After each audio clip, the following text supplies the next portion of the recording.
Hi friends, welcome to master class by competitive exam express. അപ്പോൾ നമ്മൾ ഇന്ന് ഭരണഘടനാ നിർമ്മാണ സഭയുമായി ബന്ധപ്പെട്ട കുറച്ച് ഡീറ്റെയിൽ ആയിട്ട് തന്നെ പഠിക്കാൻ വേണ്ടി പോവുകയാണ്. അപ്പോൾ നമ്മുടെ പരീക്ഷകളിൽ വരാൻ വേണ്ടി പോകുന്ന ചോദ്യങ്ങളുമായി ബന്ധപ്പെട്ട ഭരണഘടനാ നിർമ്മാണ സഭയുടെ എല്ലാ കാര്യങ്ങളും വിശദമായി തന്നെ നമുക്ക് പരിശോധിക്കാം. ആദ്യം തന്നെ നമ്മൾ കുറച്ച് ചോദ്യങ്ങൾ പരിശോധിച്ചുകൊണ്ടാണ് ആരംഭിക്കുന്നത്. അതായത് ഇതിനു മുമ്പ് പരീക്ഷകളിൽ ചോദിച്ചിരിക്കുന്ന കുറച്ച് ചോദ്യങ്ങൾ. ഒന്ന്, താഴെ പറയുന്നവയിൽ ഭരണഘടനാ നിർമ്മാണ സഭയുമായി യോജിക്കുന്ന പ്രസ്താവന അല്ലെങ്കിൽ പ്രസ്താവനകൾ കണ്ടെത്തുക. യോജിക്കുന്ന പ്രസ്താവനകളാണ് കണ്ടെത്തേണ്ടത്. ഒന്ന്, ഭരണഘടനാ നിർമ്മാണ സഭയിലേക്കുള്ള തെരഞ്ഞെടുപ്പ് നടന്നത് സാർവത്രിക പ്രായപൂർത്തി വോട്ടവകാശത്തിന്റെ അടിസ്ഥാനത്തിലാണ്. രണ്ട്, 1946 ക്യാബിനറ്റ് മിഷൻ പ്ലാൻ നിർദ്ദേശിച്ച മാർഗനിർദ്ദേശങ്ങൾക്കനുസരിച്ചാണ് ഭരണഘടനാ നിർമ്മാണ സഭ രൂപീകരിച്ചത്. മൂന്ന്, ഭരണഘടനാ നിർമ്മാണ സഭയിൽ 25 വനിതാ അംഗങ്ങൾ ഉണ്ടായിരുന്നു. 4, ഭരണഘടനയുടെ അന്തിമ കരട് രേഖ 1949 നവംബർ 26 അംഗീകരിച്ചു. ഇതിൽ യോജിക്കുന്ന പ്രസ്താവന അല്ലെങ്കിൽ പ്രസ്താവനകൾ ഏതൊക്കെയെന്നാണ്. ഇതിന്റെ ഉത്തരം ഓപ്ഷൻ ഡി ആണ് വരുന്നത്. 2ഉം 4ഉം മാത്രമാണ് യോജിക്കുന്ന പ്രസ്താവനകൾ. ഓക്കെ, നോക്കുക, പഠിച്ചു വെച്ചേക്കുക. അടുത്ത ചോദ്യം എങ്ങനെയാണ്? ഇന്ത്യൻ ഭരണഘടനാ നിർമ്മാണവുമായി ബന്ധപ്പെട്ട് താഴെ തന്നിരിക്കുന്ന പ്രസ്താവനകളിൽ തെറ്റ് ഏതാണ് അല്ലെങ്കിൽ ഏവയാണ്? തെറ്റ് ഏതാണെന്ന്. തെറ്റ് ഒന്ന്, ഭരണഘടന ഹിന്ദിയിലും ഇംഗ്ലീഷിലും എഴുതണമെന്ന നിർദ്ദേശം അംഗീകരിച്ചത് 1947 ജനുവരിയിൽ നടന്ന സമ്പൂർണ്ണ സമ്മേളനത്തിലാണ്. രണ്ട്, ഈ നിർദ്ദേശം മുന്നോട്ട് വെച്ചത് ഡോക്ടർ രാജേന്ദ്ര പ്രസാദ് ആണ്. മൂന്ന്, ലക്ഷ്യപ്രമേയം അംഗീകരിച്ചതും ഈ സമ്പൂർണ്ണ സമ്മേളനത്തിലൂടെയാണ്. നാലാമത്തത്, ലക്ഷ്യപ്രമേയത്തെ ജവഹർലാൽ നെഹ്റു എതിർത്തു. ലക്ഷ്യപ്രമേയത്തെ ജവഹർലാൽ നെഹ്റു എതിർത്തിട്ടില്ല. കാരണം എന്താണ്? അത് അവതരിപ്പിച്ചത് ജവഹർലാൽ നെഹ്റു ആണ്. അപ്പോൾ ഓപ്ഷൻ ബി ആണ്, 4ആണ് തെറ്റെന്ന് പറയുന്നത്. നാലാമത്തെയാണ് തെറ്റ്. ഈ മൂന്നും ശരിയാണ്. ഈ മൂന്നും ഇവിടെ നിങ്ങൾ കൃത്യമായി ചോദ്യത്തിൽ തന്നെ പഠിക്കുക. 1947 ജനുവരിയിൽ നടന്ന സമ്പൂർണ്ണ സമ്മേളനത്തിലാണ് ഭരണഘടന ഹിന്ദിയിലും എഴുതണമെന്ന നിർദ്ദേശം അംഗീകരിച്ചത്. ഇത് നമ്മുടെ രാജേന്ദ്ര പ്രസാദ് ആണ് മുന്നോട്ട് വെച്ചത്. ലക്ഷ്യപ്രമേയം അംഗീകരിച്ചതും ഈ ഒരു സമ്പൂർണ്ണ സമ്മേളനത്തിലാണ് എന്ന് മനസ്സിലാക്കണം. അടുത്തത്, ഭരണഘടനാ നിർമ്മാണ സമിതിയുടെ അധ്യക്ഷൻ ആരായിരുന്നു? രാജേന്ദ്ര പ്രസാദ്. നമുക്കറിയാം. ഭരണഘടനാ നിർമ്മാണ സഭയുമായി ബന്ധപ്പെട്ട് ശരിയായ പ്രസ്താവന ഏതാണ്? ഭരണഘടനാ നിർമ്മാണ സഭയിൽ 8 പ്രധാന കമ്മിറ്റികളാണ് ഉണ്ടായിരുന്നത്. ഡ്രാഫ്റ്റിംഗ് കമ്മിറ്റി ഒരു പ്രധാനപ്പെട്ട കമ്മിറ്റി ആയിരുന്നു. ജവഹർലാൽ നെഹ്റു ആയിരുന്നു ഡ്രാഫ്റ്റിംഗ് കമ്മിറ്റിയുടെ ചെയർമാൻ. ശരിയാണോ? ഇത് മൂന്നാമത്തെ തെറ്റാണ്. അപ്പോൾ 1ഉം 2ഉമാണ് ശരിയായത്. കാരണം 3 വരുന്ന ഇത് 3ഉണ്ട്, ഇത് 3ഉണ്ട്, ഇവിടെ 3ഉണ്ട്. അത് 3 നമുക്ക് കളയാം. ഇത് മാത്രമാണ് കിട്ടുന്നത്. അടുത്ത, ഭരണഘടനാ നിർമ്മാണ സഭയുമായി ബന്ധപ്പെട്ട് ശരിയായ പ്രസ്താവനയാണ്. ഭരണഘടനാ നിർമ്മാണ സഭയുടെ പ്രസിഡന്റ് രാജേന്ദ്ര പ്രസാദ് ആയിരുന്നു. അംബേദ്കർ ആയിരുന്നു ഡ്രാഫ്റ്റിംഗ് കമ്മിറ്റിയുടെ ചെയർമാൻ. ഭരണഘടനാ നിർമ്മാണ സഭയിലെ ചർച്ചകൾ സുതാര്യമായിരുന്നു. ഇതെല്ലാം ശരിയാണ്, എല്ലാം ശരിയാണ്. അടുത്തത്, ഭരണഘടനാ നിർമ്മാണ സമിതി ഭരണഘടന അംഗീകരിച്ചത് 1949 നവംബർ 26. അടുത്തത്, താഴെ കൊടുത്തിരിക്കുന്ന പ്രസ്താവനകളിൽ 1940 ഓഗസ്റ്റ് വാഗ്ദാനത്തിൽ ഉൾപ്പെടാത്ത പ്രസ്താവന. ഇന്ത്യക്ക് ഒരു ഭരണഘടന തയ്യാറാക്കുന്നതിനായി എല്ലാ രാഷ്ട്രീയ പാർട്ടികളെയും ഉൾപ്പെടുത്തി ഒരു കമ്മിറ്റി രൂപീകരിക്കുക. ഇന്ത്യക്ക് പുത്രിക രാജ്യ പദവി നൽകുക. ഇന്ത്യൻ നേതാക്കളെ ഉൾപ്പെടുത്തി വൈസ്രോയുടെ എക്സിക്യൂട്ടീവ് കൗൺസിൽ വിപുലീകരിക്കുക. ന്യൂനപക്ഷങ്ങൾക്ക് പ്രത്യേക നിയോജക മണ്ഡലങ്ങൾ ഏർപ്പെടുത്തുക. ഇതാണ് ഉൾപ്പെടാത്ത പ്രസ്താവന. ഇന്ത്യൻ ഭരണഘടനയുടെ സവിശേഷതയിൽ പെടാത്തത് ഏതാണ്? ആദ്യത്തെ ലിഖിത ഭരണഘടന, ഏറ്റവും വലിയ ലിഖിത ഭരണഘടന, ഭരണഘടന എഴുതി പൂർത്തീകരിക്കാൻ 3 വർഷവും 11 മാസവും 18 ദിവസവും എടുത്തു. ഇപ്പോൾ ഇന്ത്യൻ ഭരണഘടനയിൽ 8 പട്ടികകൾ ഉണ്ട്. സവിശേഷതയിൽ പെടാത്തതാണ് വേണ്ടത്. മൂന്നാമത്തത് പെടുന്നതാണോ? അല്ല. ഓക്കെ, ഒന്നാമത്തത് പെടുന്നതാണോ? ആദ്യത്തെ ലിഖിത ഭരണഘടനയാണോ? അല്ല. ഇപ്പോൾ ഭരണഘടനയിൽ 8 എണ്ണമാണോ? അല്ല. അപ്പോൾ പെടാത്തത് ഏതാണ്? 1, 3, 4 ഏറ്റവും വലിയ ലിഖിത ഭരണഘടനയാണ്. ഓക്കെ, അപ്പൊ ഇത്രയുമാണ് പ്രധാനപ്പെട്ട ചോദ്യങ്ങൾ. ഇനി നമ്മൾ ഇതുമായി ബന്ധപ്പെട്ട വിശദാംശങ്ങളിലേക്ക് കടക്കുകയാണ്. ഒന്നാമത്തത് ഇങ്ങനെയാണ്: 2ാം ലോക മഹായുദ്ധത്തിൽ ഇന്ത്യയുടെ പിന്തുണ നേടാൻ വേണ്ടി ബ്രിട്ടീഷ് ഗവൺമെന്റ് നിയമിച്ച കമ്മിറ്റിയാണ് ക്രിപ്സ് മിഷൻ. അപ്പൊ ക്രിപ്സ് മിഷൻ മുതലാണ് നമ്മൾ സ്റ്റാർട്ട് ചെയ്യുന്നത്. നമ്മൾ ആരംഭിക്കുന്നത് ക്രിപ്സ് മിഷൻ മുതലാണ്. 2ാം ലോക മഹായുദ്ധത്തിൽ ഇന്ത്യയുടെ പിന്തുണ നേടാൻ ബ്രിട്ടീഷ് ഗവൺമെന്റ് നിയമിച്ച കമ്മിറ്റി ചോദിച്ചാൽ അത് ക്രിപ്സ് മിഷൻ ആണ്. ആരാണ് ക്രിപ്സ് മിഷന്റെ ചെയർമാൻ എന്ന് ചോദിച്ചാൽ Sir Stafford Cripps. Cripps mission ഇന്ത്യയിലെത്തിയ വർഷം 1942 മാർച്ച് 22. 1942 മാർച്ച് 22-ാം തീയതിയാണ് എന്താണ് ക്രിപ്സ് മിഷൻ ഇന്ത്യയിലേക്ക് എത്തുന്നത്. Chairman Stafford Cripps. ഇനി എന്താണ് ക്രിപ്സ് മിഷൻ വാഗ്ദാനം ചെയ്തത്? രണ്ടാം ലോക മഹായുദ്ധാനന്തരം, അതായത് രണ്ടാം ലോക മഹായുദ്ധാനന്തരം ഇന്ത്യക്ക് പുത്രിക രാജ്യപദവി നൽകാമെന്നും ഇന്ത്യക്കാരുടെ നേതൃത്വത്തിൽ ഒരു ഭരണഘടനാ നിർമ്മാണ സഭ രൂപീകരിക്കാമെന്നും ആര് ക്രിപ്സ് മിഷൻ വാഗ്ദാനം ചെയ്തു. അപ്പൊ ക്രിപ്സ് മിഷൻ ആണ് വാഗ്ദാനം ചെയ്തത് രണ്ടാം ലോക മഹായുദ്ധാനന്തരം ഇന്ത്യക്ക് പുത്രിക രാജ്യപദവി നൽകാമെന്നും അതുപോലെ ഒരു ഭരണഘടനാ നിർമ്മാണ സഭ രൂപീകരിക്കാമെന്നും, അതും ഇന്ത്യക്കാരുടെ നേതൃത്വത്തിൽ അങ്ങനെ വാഗ്ദാനം ചെയ്തു. ഈ ക്രിപ്സ് മിഷനെ ഗാന്ധിജി വിശേഷിപ്പിച്ചത് തകർന്നുകൊണ്ടിരിക്കുന്ന ബാങ്കിന്റെ പിൻ തീയതിയിട്ട ചെക്ക് എന്നാണ്. തകർന്നുകൊണ്ടിരിക്കുന്ന ബാങ്കിന്റെ പിൻ തീയതിയിട്ട ചെക്ക് എന്നാണ് മഹാത്മാഗാന്ധി ക്രിപ്സ് മിഷനെ വിശേഷിപ്പിച്ചത്. ഓക്കെ, അത് വളരെ ഇമ്പോർട്ടന്റ് ആയിട്ടുള്ള ഒരു പോയിന്റ് ആണ്. തകർന്നുകൊണ്ടിരിക്കുന്ന ബാങ്കിന്റെ പിൻ തീയതിയിട്ട ചെക്ക് എന്ന് വിശേഷിപ്പിച്ചത് അത് വിശേഷിപ്പിച്ചത് മഹാത്മാഗാന്ധിയാണ്. എന്തിനാണ് വിശേഷിപ്പിച്ചത്? ക്രിപ്സ് മിഷനെയാണ് വിശേഷിപ്പിച്ചത്. അടുത്തത് വേവൽ പ്ലാൻ ആണ്. ആരാണ് വേവൽ പ്ലാൻ മുന്നോട്ട് വെച്ച വൈസ്രോയി എന്ന് ചോദിച്ചാൽ അത് വേവൽ പ്രഭു. വേവൽ പ്രഭു മുന്നോട്ട് വെച്ച പ്ലാൻ ആണ് വേവൽ പ്ലാൻ. 1945 ജൂൺ 14 തീയതി 1945 ജൂൺ 14 തീയതി വേവൽ പ്രഭുവാണ് വേവൽ പ്ലാൻ മുന്നോട്ട് വെക്കുന്നത്. ഇനി എന്താണ് വേവൽ പ്ലാൻ മുന്നോട്ട് വെച്ച പദ്ധതി എന്ന് ചോദിച്ചാൽ ഇന്ത്യക്കാർക്ക് സ്വന്തമായി ഭരണഘടന നിർമ്മിക്കാനുള്ള നിർദ്ദേശമാണ്. വേവൽ പ്ലാൻ മുന്നോട്ട് വെച്ചിരിക്കുന്നത്. ഓക്കെ, ഇന്ത്യൻ നേതാക്കളുമായി അധികാര കൈമാറ്റ ചർച്ചകൾ നടത്തുന്നതിനായി ബ്രിട്ടീഷ് പ്രധാനമന്ത്രിയായിരുന്ന ക്ലെമൻ ആറ്റ്ലിയാണ് ഇന്ത്യയിലേക്ക് അയച്ചത് ക്യാബിനറ്റ് മിഷനെ. അപ്പൊ നമ്മൾ ക്യാബിനറ്റ് മിഷനിലേക്ക് എത്തി. അപ്പൊ ക്യാബിനറ്റ് മിഷൻ എന്ന് പറയുന്നത് ഇന്ത്യൻ നേതാക്കളുമായി അധികാര കൈമാറ്റ ചർച്ചകൾ നടത്തുന്നതിന് വേണ്ടി അന്നത്തെ ബ്രിട്ടീഷ് പ്രധാനമന്ത്രിയായിരുന്ന ക്ലെമൻ ആറ്റ്ലി ഇന്ത്യയിലേക്ക് അയച്ച ഒരു മിഷനാണ് ക്യാബിനറ്റ് മിഷൻ എന്ന് പറയുന്നത്. ഇന്ത്യയിലേക്ക് അയച്ച ഒരു കമ്മിറ്റിയാണ് ക്യാബിനറ്റ് മിഷൻ. ഇനി എപ്പോഴാണ് ക്യാബിനറ്റ് മിഷൻ ഇന്ത്യയിൽ എത്തിയെന്ന് ചോദിച്ചാൽ 1946 മാർച്ച് 23. നിങ്ങൾ വ്യക്തമായി ശ്രദ്ധിക്കണം, അന്നത്തെ അവിഭക്ത ഇന്ത്യയിലാണ് എത്തുന്നത്. ഇന്ത്യയിലേക്ക് ക്യാബിനറ്റ് മിഷൻ എത്തുന്നത് 1946 മാർച്ച് 23 അതായത് അന്ന് മാർച്ച് 23 കറാച്ചിയിലാണ് എത്തിയത്. 1946 മാർച്ച് 23 കറാച്ചിയിലും തൊട്ടടുത്ത മാർച്ച് 24 ക്യാബിനറ്റ് മിഷൻ ഡൽഹിയിലെത്തുന്നത്. അന്ന് ഇത് മുഴുവൻ ഇന്ത്യയാണ്. അങ്ങനെ വെച്ച് നോക്കുമ്പോൾ ക്യാബിനറ്റ് മിഷൻ ഇന്ത്യയിലെത്തിയത് 1946 മാർച്ച് 23 എന്നാൽ അത് കറാച്ചിയിലാണ് എത്തിയത്. തൊട്ടടുത്ത ദിവസമാണ് ഡൽഹിയിലേക്ക് ക്യാബിനറ്റ് മിഷൻ എത്തുന്നത്. ഇനി വളരെ പ്രധാനപ്പെട്ട ഒരു ചോദ്യമാണ്, കൃത്യമായ അധിക പരീക്ഷകളിൽ നമ്മൾ കാണുന്നതാണ് ക്യാബിനറ്റ് മിഷനിലെ അംഗങ്ങളെ വ്യക്തമായി പഠിക്കുക. Pethick Lawrence, Stafford Cripps, AV Alexander. അതായത് ഇതിന്റെ ചെയർമാൻ എന്ന് പറയുന്നത് പെത്വിക് ലോറൻസ് ആണ്. പെത്വിക് ലോറൻസ് എന്നാണ് ക്യാബിനറ്റ് മിഷനിലെ ചെയർമാൻ. മറ്റ് 2 അംഗങ്ങളാണ് സ്റ്റഫോർഡ് ക്രിപ്സും AV അലക്സാണ്ടറും. ഇതാണ് ക്യാബിനറ്റ് മിഷനിലെ അംഗങ്ങൾ എന്ന് പറയുന്നത്. ആരാണ് ക്യാബിനറ്റ് മിഷന്റെ ചെയർമാൻ എന്ന് ചോദിച്ചാൽ പെത്വിക് ലോറൻസ് ആണ്. ഇനി എപ്പോഴാണ് ക്യാബിനറ്റ് മിഷൻ ഈ ഒരു റിപ്പോർട്ട് പ്രസിദ്ധീകരിച്ചത്? 1946 മെയ് 16 ക്യാബിനറ്റ് മിഷൻ റിപ്പോർട്ട് പ്രസിദ്ധീകരിക്കുന്നത്. 1946 മെയ് 16. അതായത് 1946 മാർച്ച് മാസം 23 തീയതി ഇന്ത്യയിലെത്തി. അതായത് അവിഭക്ത ഇന്ത്യയിൽ 23 കറാച്ചിയിലും 24 നമ്മുടെ ഡൽഹിയിലുമാണ് എത്തിയത്.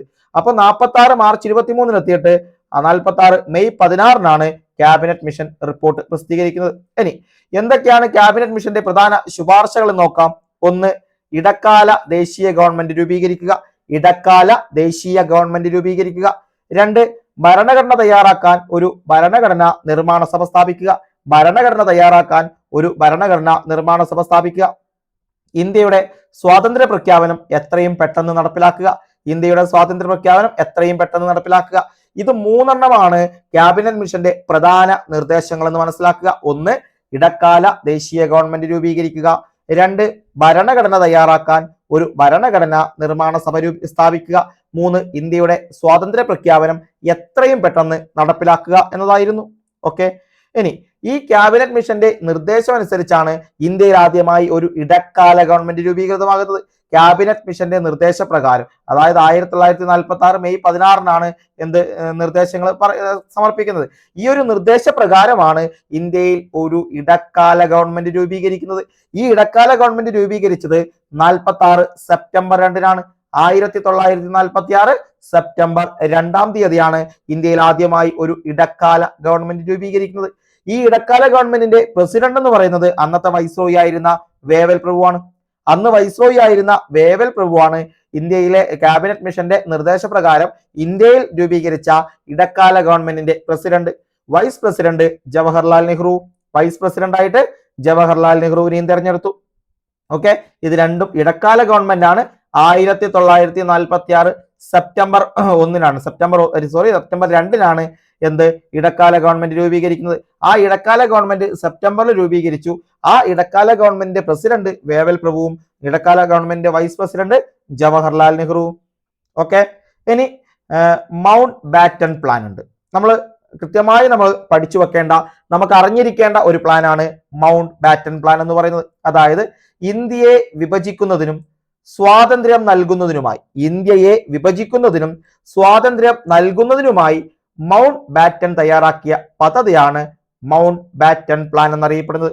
അതായത് കൃത്യമായി തന്നെ മനസ്സിലാക്കുക, ഇന്ത്യ പാകിസ്ഥാൻ എന്ന രാജ്യം വേണമെന്നാണ് ആ സമയങ്ങളിൽ അവർ പല മുറവിളികൾ ഉണ്ടായി. അങ്ങനെ ഇന്ത്യയെ വിഭജിക്കുന്നതിലേക്ക് കാര്യങ്ങൾ എത്തി. അങ്ങനെ ഇന്ത്യയെ വിഭജിക്കുന്നതിനും സ്വാതന്ത്ര്യം നൽകുന്നതിനുമായി മൗണ്ട് ബാറ്റൺ തയ്യാറാക്കിയ പദ്ധതിയാണ് മൗണ്ട് ബാറ്റൺ പ്ലാൻ എന്നറിയപ്പെടുന്നത്. ഈ മൗണ്ട് ബാറ്റൺ പ്ലാൻ തന്നെ മറ്റു പേരുകളിലും അറിയപ്പെടുന്നുണ്ട്. അതാണ് നമുക്ക് ഇമ്പോർട്ടന്റ് ആയി ഓർത്തു വെക്കുക.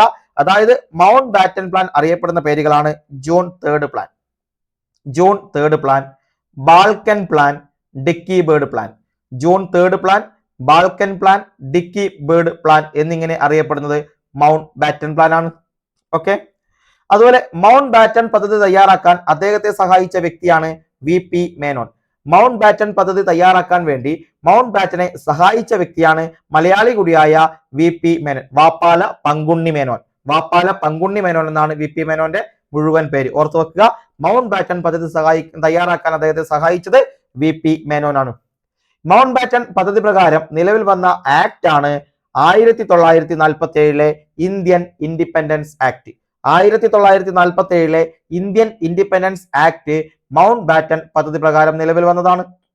അതായത് ഈ ആക്ട് എന്ന് പറയുന്നത് ഇന്ത്യക്ക് വേണ്ടി ബ്രിട്ടീഷ് പാർലമെന്റ് പാസാക്കിയ അവസാനത്തെ നിയമമാണ്. അതാണ് ഇവിടെ പഠിക്കേണ്ടത്. 1947 ഇന്ത്യൻ ഇൻഡിപെൻഡൻസ് ആക്ട് എന്ന് പറയുന്നത് ഇന്ത്യക്ക് വേണ്ടി ബ്രിട്ടീഷ് പാർലമെന്റ് പാസാക്കിയ അവസാനത്തെ നിയമമാണ്. അങ്ങനെ ഒരു ചോദ്യം ചിലപ്പോൾ ചോദിക്കാം. ഇന്ത്യക്ക് വേണ്ടി ബ്രിട്ടീഷ് പാർലമെന്റ് പാസാക്കിയ അവസാനത്തെ നിയമം, അത് ഇന്ത്യൻ ഇൻഡിപെൻഡൻസ് ആക്ട് 1947. അപ്പൊ 47-ലാണല്ലോ നമുക്ക് സ്വാതന്ത്ര്യം കിട്ടുന്നത്. അപ്പൊ ആ 47-ൽ പാസാക്കിയ ഒരു ആക്ട് ആണ് ഇന്ത്യൻ ഇൻഡിപെൻഡൻസ് ആക്ട് 47. അതിനുശേഷം പിന്നെ ബ്രിട്ടീഷ് പാർലമെന്റിൽ നിയമം പാസ്സാക്കണോ? വേണ്ട, അതങ്ങ് ഓർത്താ മതി. ഇനി ഇന്ത്യൻ ഇൻഡിപെൻഡൻസ് ബില്ലിന് ബ്രിട്ടീഷ് രാജാവിന്റെ അംഗീകാരം ലഭിക്കുന്നത് 1947 ജൂലൈ 18-ന്. 1947 ജൂലൈ 18-ാം തീയതിയാണ് ബ്രിട്ടീഷ് രാജാവായിരുന്ന ജോർജ് ആറാമന്റെ അംഗീകാരം ലഭിക്കുന്നത്. അന്നത്തെ ബ്രിട്ടീഷ് രാജാവാരായിരുന്നു? ജോർജ് ആറാമൻ. അങ്ങനെ ഇന്ത്യൻ ഇൻഡിപെൻഡൻസ് ബില്ലിൽ ഒപ്പുവെച്ച ബ്രിട്ടീഷ് രാജാവ് ചോദിച്ചാലും ജോർജ് ആറാമനാണ്. ഓക്കെ, ഇനി ഇന്ത്യൻ ഭരണഘടന തയ്യാറാക്കുന്നതിന് ഒരു ഭരണഘടനാ നിർമ്മാണ സഭ വേണമെന്ന ആശയം ആദ്യമായി മുന്നോട്ട് വെച്ച വ്യക്തി ചോദിച്ചാൽ MN റോയി ആണ്. അതായത് ഇന്ത്യക്ക് സ്വന്തമായി ഒരു ഭരണഘടനാ നിർമ്മാണ സഭ വേണമെന്ന ആശയം ആദ്യമായി മുന്നോട്ട് വെക്കുന്നത് MN റോയി ആണ്. ദ ഇന്ത്യൻ പാട്രിയറ്റ് എന്ന തന്റെ പത്രത്തിലൂടെയാണ് 1934 ആദ്യമായി MN റോയ് ഇക്കാര്യം വ്യക്തമാക്കുന്നത്. 1934 ദ ഇന്ത്യൻ പാട്രിയറ്റ് എന്ന തന്റെ പത്രത്തിലൂടെ MN റോയ് ആണ് ഇന്ത്യക്കൊരു ഭരണഘടനാ നിർമ്മാണ സഭ വേണമെന്ന ആവശ്യം ആദ്യമായി മുന്നോട്ട് വെച്ച വ്യക്തി. ഓക്കെ, ഇനി ഇന്ത്യക്ക് ഒരു ഭരണഘടനാ നിർമ്മാണ സഭ വേണമെന്ന ആവശ്യം ഇന്ത്യൻ നാഷണൽ കോൺഗ്രസ് ഔദ്യോഗികമായി ചർച്ച ചെയ്ത സമ്മേളനം ചോദിച്ചാൽ 34-35 കാലഘട്ടത്തിൽ നടന്ന ബോംബെ സമ്മേളനമാണ്. അപ്പൊ ബോംബെ സമ്മേളനം 1934-35 കാലഘട്ടം. അപ്പൊ ഇന്ത്യക്ക് ഒരു ഭരണഘടന വേണമെന്ന ആവശ്യം ആദ്യമായി മുന്നോട്ട് വെച്ചത് MN റോയ് ആണ്. 1934 അദ്ദേഹത്തിന്റെ പത്രമായ ദ ഇന്ത്യൻ പാട്രിയറ്റ്. അതേ വർഷം 34-35 കാലഘട്ടത്തിലാണ് ബോംബെ സമ്മേളനം നടക്കുന്നത്. ബോംബെ സമ്മേളനം അതിലെന്താണ്? ഇന്ത്യൻ നാഷണൽ കോൺഗ്രസ് ഭരണഘടനാ നിർമ്മാണ സഭ വേണമെന്ന ആവശ്യം ഔദ്യോഗികമായി ചർച്ച ചെയ്ത സമ്മേളനമാണ്. ഔദ്യോഗികമായി ചർച്ച ചെയ്തത് ബോംബെ സമ്മേളനം. അധ്യക്ഷൻ ഡോക്ടർ രാജേന്ദ്ര പ്രസാദ് ആയിരുന്നു. ആ സമയത്തെ ഇന്ത്യൻ നാഷണൽ കോൺഗ്രസിന്റെ അധ്യക്ഷൻ ഡോക്ടർ രാജേന്ദ്ര പ്രസാദ്. 34-35 ബോംബെ സമ്മേളനം ഓർത്തു വെക്കുക. ഇനി ഇന്ത്യക്കൊരു ഭരണഘടനാ നിർമ്മാണ സഭ വേണമെന്ന ആവശ്യം ഒരു പ്രമേയത്തിലൂടെ പാസാക്കപ്പെട്ട കോൺഗ്രസ് സമ്മേളനം ഏതാണ്? ഇന്ത്യക്ക് ഒരു ഭരണഘടനാ നിർമ്മാണ സഭ വേണമെന്ന ആവശ്യം ഒരു പ്രമേയത്തിലൂടെ പാസ്സാക്കപ്പെട്ട കോൺഗ്രസ് സമ്മേളനം ചോദിച്ചാൽ അത് ഫൈസാപൂർ സമ്മേളനമാണ്. ഫൈസാപൂർ സമ്മേളനം 1936 37 വാദമുണ്ട്. 36 ഡിസംബറിൽ 37 എടുക്കുക, 37 എടുത്തു. 1937 ഫൈസാപൂർ സമ്മേളനം നമ്മൾ പഠിച്ചിട്ടുണ്ട്. 37 അന്ന് വാദവും നിലവിലുണ്ട്. അപ്പൊ ഈ ഒരു സമയത്ത് നടന്ന ഫൈസാപൂർ സമ്മേളനത്തിലാണ് ഭരണഘടനാ നിർമ്മാണ സഭ ഇന്ത്യക്ക് വേണമെന്ന ആവശ്യം ഒരു പ്രമേയത്തിലൂടെ പാസ്സാക്കപ്പെട്ടത്. നിങ്ങൾ മനസ്സിലാക്കുക, ഈ ഒരു സമ്മേളനത്തിന്റെ അധ്യക്ഷൻ എന്ന് പറയുന്നത് ജവഹർലാൽ നെഹ്റു ആയിരുന്നു. ഇത് ഗ്രാമത്തിൽ നടന്ന ആദ്യത്തെ കോൺഗ്രസ് സമ്മേളനം എന്ന് നമുക്ക് വേണം വിശേഷിപ്പിക്കാം. ഗ്രാമത്തിൽ നടന്ന ഒരു കോൺഗ്രസ് സമ്മേളനമാണ്. ഓക്കെ, ഇവിടെ പറയുന്നുണ്ട് ഫൈസാപൂർ സമ്മേളനത്തിന്റെ അധ്യക്ഷൻ ജവഹർലാൽ നെഹ്റു. ഓക്കെ, ഇനി ഇന്ത്യൻ ഭരണഘടനാ നിർമ്മാണ സഭ എന്ന ആവശ്യം 1940 ഓഗസ്റ്റ് ഓഫറിൽ വെച്ച് തത്വത്തിൽ അംഗീകരിക്കപ്പെട്ടിട്ടുണ്ട്. ഇന്ത്യൻ ഭരണഘടനാ നിർമ്മാണ സഭ എന്ന ആവശ്യം 1940 ഓഗസ്റ്റ് ഓഫറിൽ എന്താണ് തത്വത്തിൽ അംഗീകരിക്കപ്പെട്ടു.